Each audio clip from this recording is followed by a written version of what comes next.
Okay, so this is 7.1, the chi-square activity, and I'm going to do it on the calculator.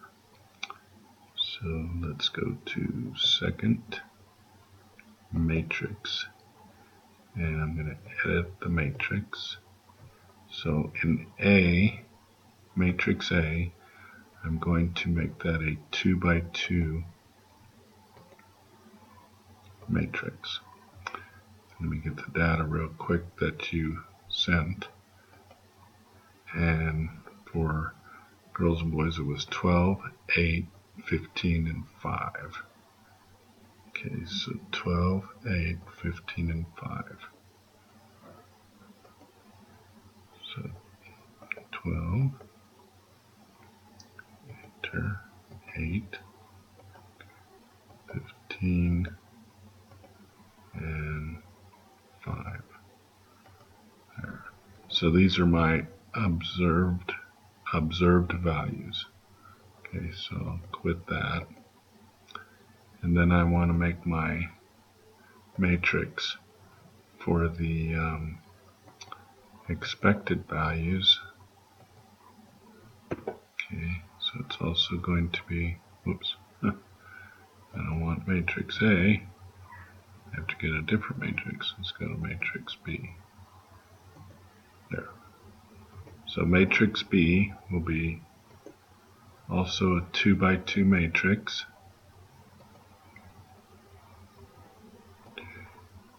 And those expected values were 13.5, 6.5, 13.5, and 6.5. So once again, we're checking for the independence.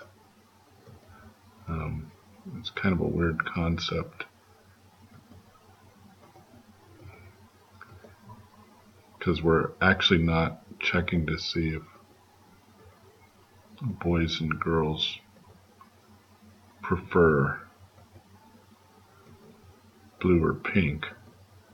We're checking to see if gender is different from color preference.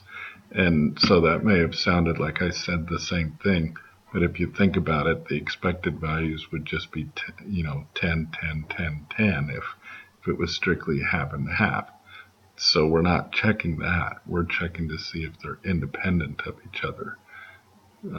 It's a fine line of difference, but okay, let's go ahead and do this test.